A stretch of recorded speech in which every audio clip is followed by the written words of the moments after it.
This video is sponsored by Rail and Road Auction House, the Midwest's only dedicated home for transportation memorabilia. Give yourself a chance to own a piece of history by attending one of their upcoming online auctions. Register to bid by downloading the new Rail and Road app on your Apple or Android device, or visit rarauctions.com to join in on the fun. Whether you're new to the hobby or are a lifelong Railroadiana collector, Rail and Road has something for everyone. From porcelain to paper and signs to speeders, Rail and Road Auction House is the place to find your railroad treasure. As dawn broke over Cartersville, Georgia on August 11th, 2023, the tranquil rhythm of the early morning raindrops created a soothing symphony. The streets and trees glistened under the gentle breeze, a dance between nature and urban life. The soft pitter-patter of the rain evoked a sense of serenity, inviting reflection amidst the quiet awakening of the day. The aroma of sizzling bacon, perfectly scrambled eggs, and toasted bread from the nearby Ross Diner mingled the air, drawing us in for a hearty breakfast. Since 1945, this U-shaped lunch counter has been one of the city's best places to enjoy coffee and conversation. In addition to crafting made-to-order breakfast dishes, Ross also specializes in American classics like steak and gravy, salmon patties, burgers, hot dogs, and meat and 3 plates for lunch.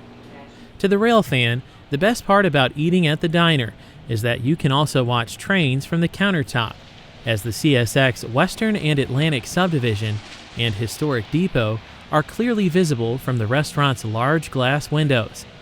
This line sees between 10 and 15 freight trains every day, with several local jobs working industries nearby. After enjoying our wonderful meal, we met up with the attendees of Woody Harrison's Atlanta Railfest. An annual tradition for over 25 years, this weekend-long event involves a guided train-watching tour and a renowned Saturday slideshow where friends and strangers gather to show off their best railroad photography. When the news broke that CSXT 6914 had been vandalized with the nose dressed for Chessie system 2 days prior, it was decided that the group would spend the day chasing the GP40-2, leading a local freight train from Cartersville to Cedartown. Just after 8 a.m., the train crew boarded the locomotive after filling out their paperwork at the Cartersville yard office. The train ran as symbol L810, which runs daily and works several industries along the Cartersville subdivision on its way to Rockmart and back. Sometimes it runs all the way to the end of the line at Cedartown, but only as needed, so on top of the unique homemade paint scheme, this was a rare mileage run on its own. At the north end of Cartersville Yard, we watched as the locomotives shoved down the W&A Y in order to enter and work North Yard on the Etowah sub. Although 6914 isn't the first CSX locomotive to wear the Chessie cat, it's the first to feature the nose completely repainted. To the delight of many rail fans, the EMD is a much better looking alternative to the actual Chessie Heritage Unit, an ES44 GEVO that looks like a standard CSX locomotive head-on. Instead of going with graphic designer Tyler Hardin's artwork, the artist behind the current OCS scheme, Veterans, Police, and First Responders locomotives, CSX chose to go with their own designs for the Heritage fleet, drawing much criticism.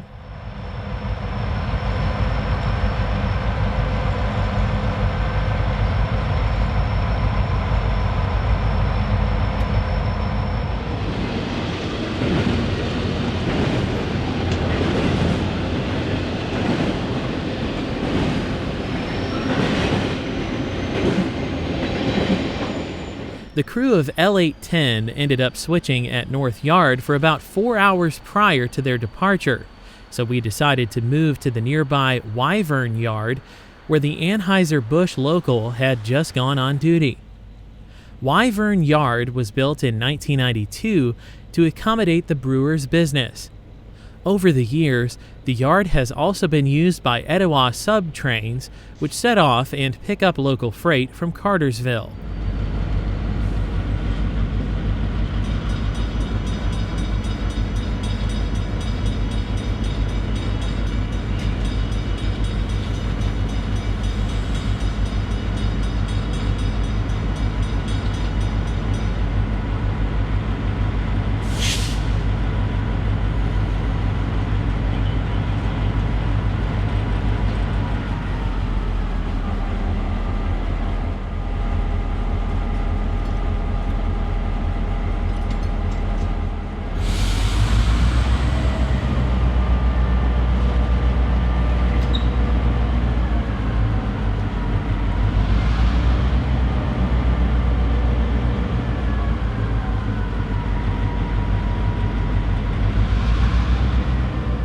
While watching the Beer Local switch at Wyvern Yard, we also saw southbound CSX coal train C708, which was bound for the nearby Plant Bowen, one of the largest coal-fired power plants in North America.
After seeing the coal train, we heard the CSX dispatcher communicating with a southbound work train on the W&A.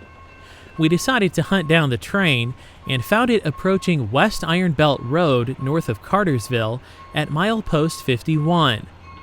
The welded rail train was powered by a single SD40-2, CSX 8060, which was built by EMD for the Family Line system in August 1979.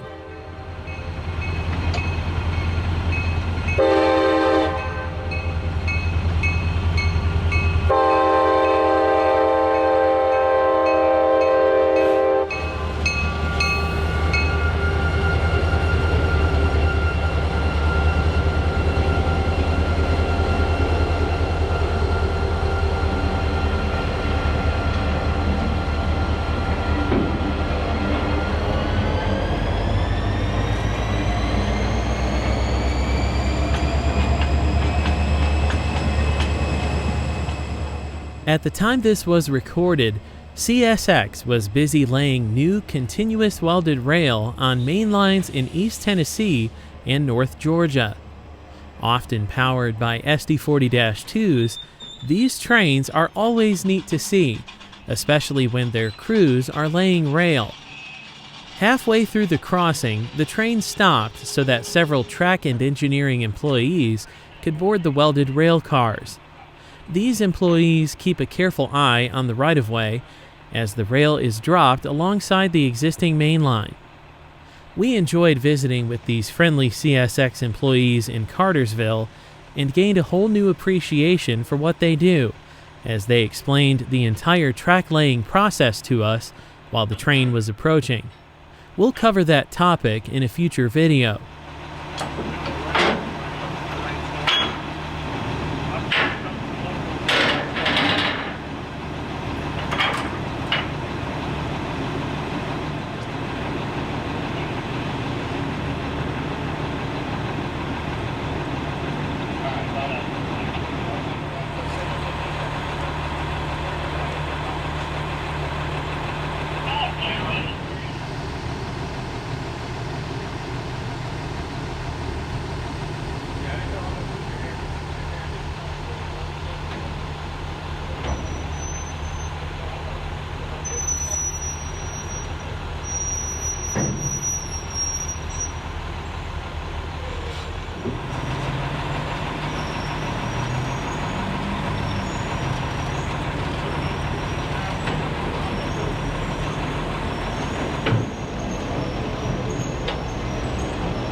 After the work train finished laying rail at milepost 50, the southbound coal train we saw earlier at Wyvern was permitted to head south to Stylesboro Junction, where it then took the connection track to the Cartersville sub.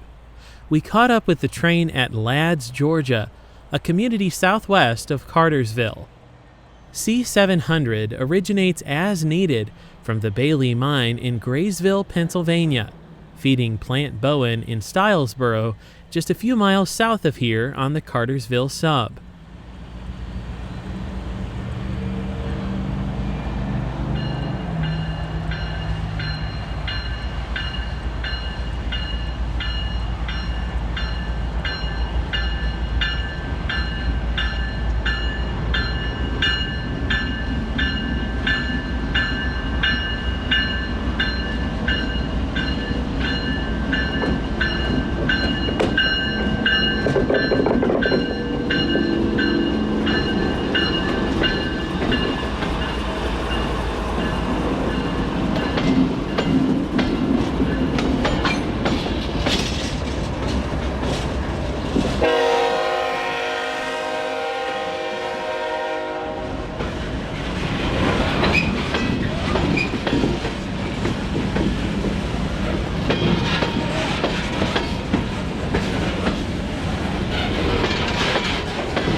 About an hour after seeing the coal train at Ladd's, we found the crew of L810 working Eco Energy's Cartersville terminal. Note the 1,001-foot tall smokestacks of the nearby Plant Bowen in the background.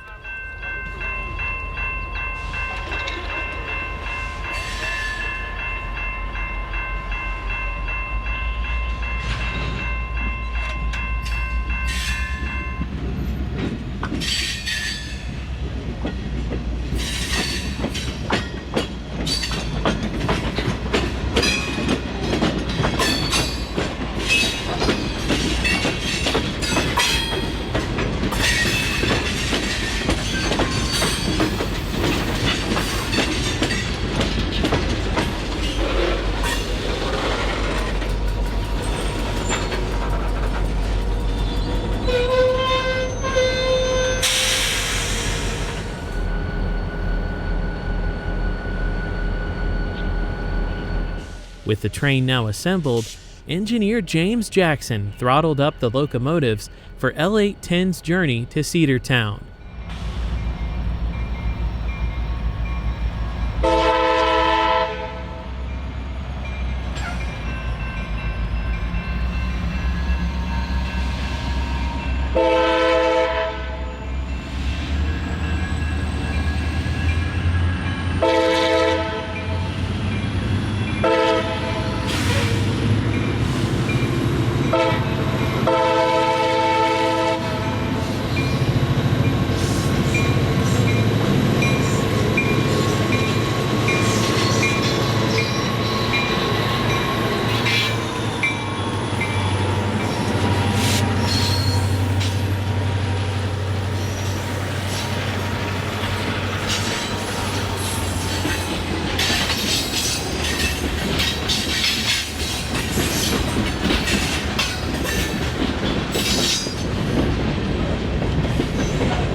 The train beat us to Aragon, so we had to settle for this less than desirable iPhone grab.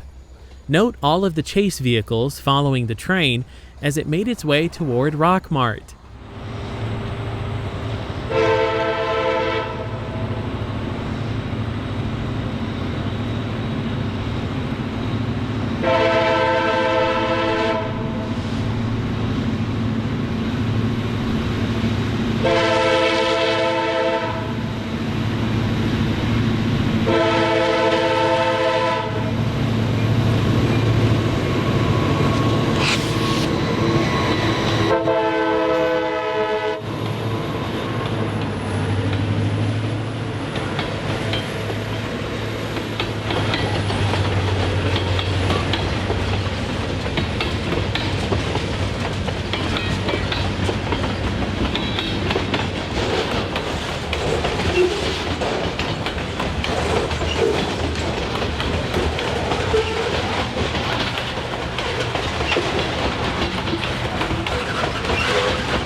In Rockmart, L810 worked the Koch Foods elevator.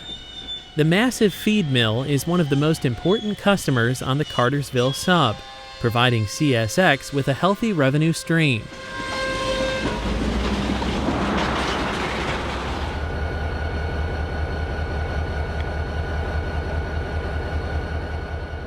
CSX 6914 was originally built as Chesapeake and Ohio Railway 4411 in March of 1980, just a few months before the formation of CSX Corporation.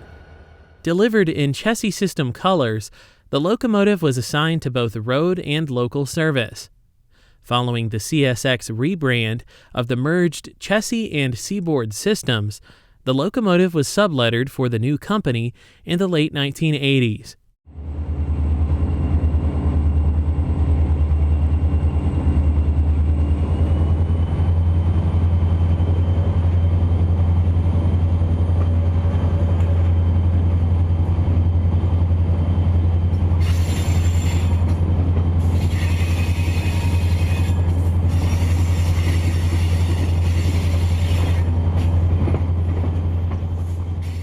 Between 1990 and 1991, the locomotive was selected to be a mother unit to supply power for an XGP-35 slug. It was repainted into the YN2 scheme and retrofitted with special MU equipment at CSX shops in Huntington, West Virginia. As part of the Roadmate program, 6914 and its slug were initially assigned to coal drag service, providing much-needed traction at low speeds. Over time, it was given other assignments such as road and local service. In 2011, after 2 decades of wearing the Bright Future scheme, 6914 was repainted in the C&O-inspired YN3B livery, as was its slug, CSX 2344. The two continued to serve the Class 1 railroad in various types of service, primarily on locals. Over the next 7 years, the two soldiered on as a pair until CSX began retiring and storing road slugs in 2018. As of 2022, the 2344 remains in a Huntington deadline. After working the elevator, we caught L810 rolling through downtown Rockmart.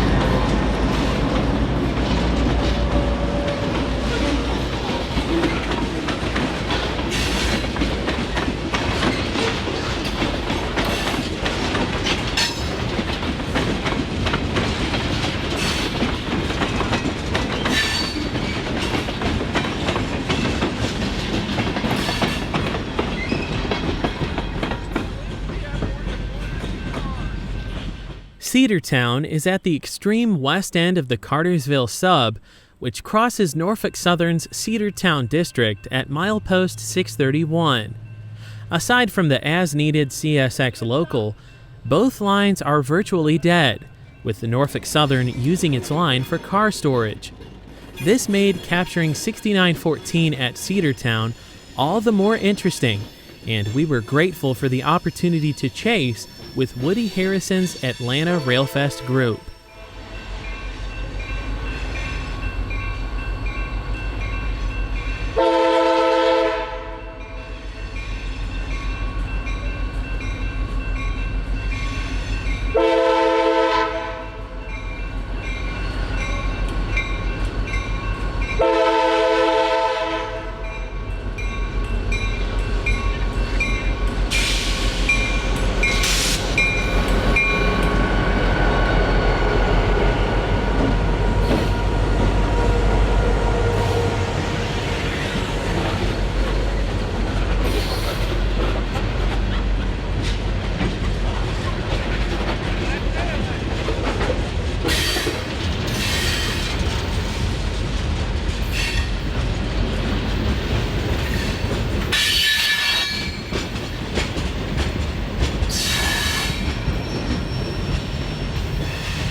The history of the CSX Cartersville sub goes all the way back to 1866, when the Cartersville and Van Wert Railroad was established to open a line from its namesake to Pryor's Station through Van Wert.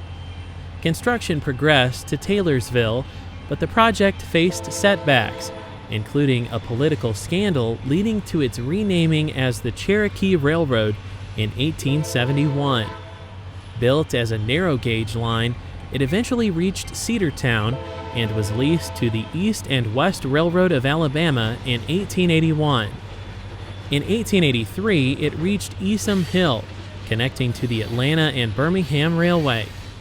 The Cherokee line was later converted to narrow gauge in 1888 and was absorbed into the East and West Railroad, which eventually was acquired by the Seaboard Airline in 1902.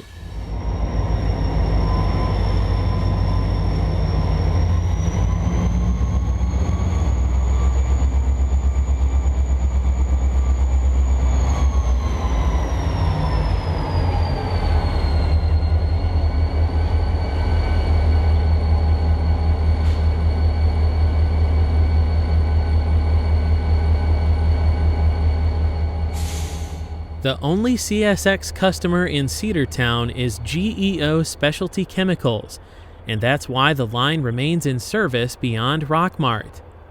In the mid-90s, CSX petitioned to abandon the Cartersville sub west of Rockmart, but it was denied by the Surface Transportation Board, which determined that the chemicals this plant produces could only be shipped by rail. As a result, CSX continues to serve GEO Specialty Chemicals, but on an as-needed basis. On this date, only one tank car was delivered to the facility.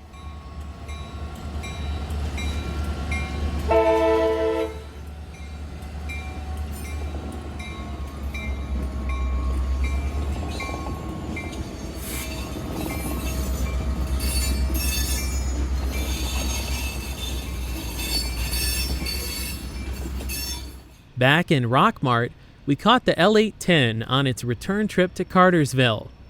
It would be the last time we saw the train that day, opting to catch a unique Union Pacific locomotive leading Norfolk Southern Train 287 in nearby Seney, Georgia.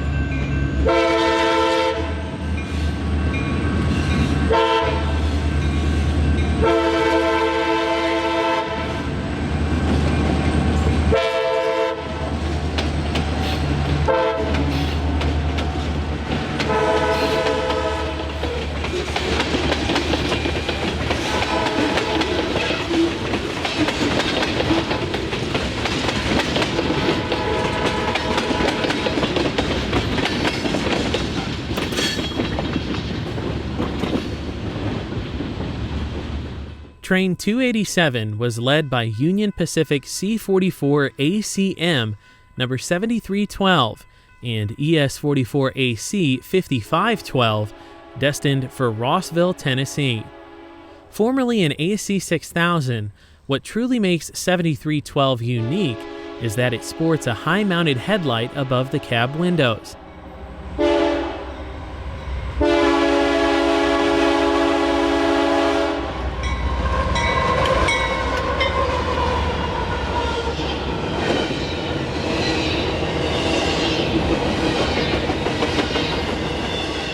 The GE was wrecked on a Norfolk Southern train in 2005 and was rebuilt at Juniata Shops with a Norfolk Southern-style Dash 9 cab.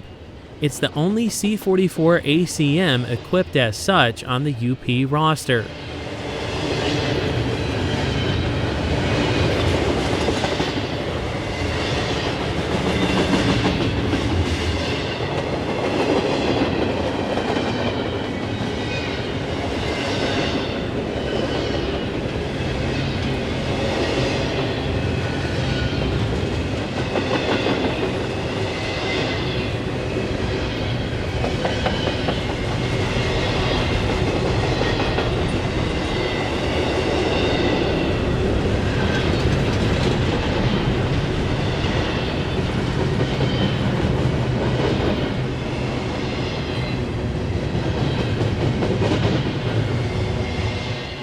Upon seeing 287 at Seney, we concluded our fantastic day of rail fanning in Northwest Georgia.